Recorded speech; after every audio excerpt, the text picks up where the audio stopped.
बया कसला वास येतोय. असं वाटतं कोणाच तरी मडे ठेवलं होतं इथं. साफ करायला लागतंय. शालिनी,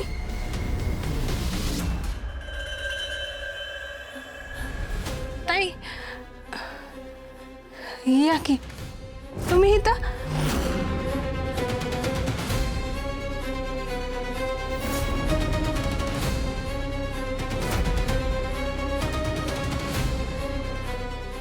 अहो ताई काय झालं इकडे कसं काय आलं.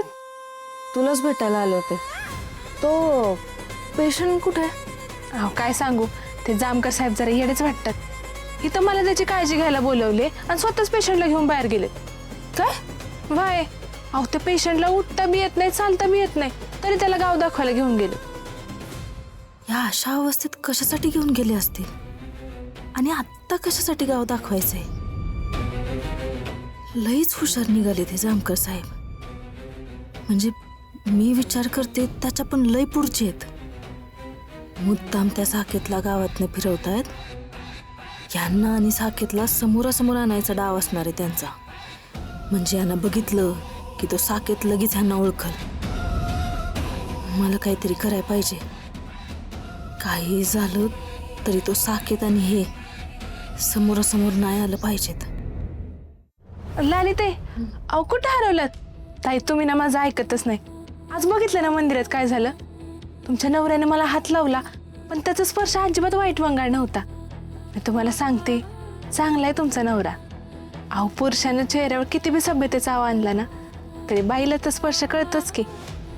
आणि त्यांच्या स्पर्शामध्ये काहीच वाईट वंगाळ नव्हतं. पण काय पण म्हणा तुमच्या नवऱ्याच्या हातामध्ये जादू आहे जादू. ए लायकीत राहायचं हं? माझ्या नवऱ्याचा हात कसा आहे ते मला नाही सांगायचं. जेवढं सांगितलंय तेवढंच करायचं. लय पुढं जायचं नाही. तुला जेवढं काम सांगितलंय ना ते नीट कर. करते पण ताई ते जरा कामाचा पैसा आता मिळाला असं तर बरं झालं असतं. आता लगेच नाही पण थोड्याच दिवसात देईन तुझे पैसे. पण तोपर्यंत काम नीट सुरू ठेवायचं. हा आता हाय का म्हणजे अजून बी तुम्हाला तुमच्या नवऱ्यावर संशय आहे व्हय? तुला काय करायचंय ग?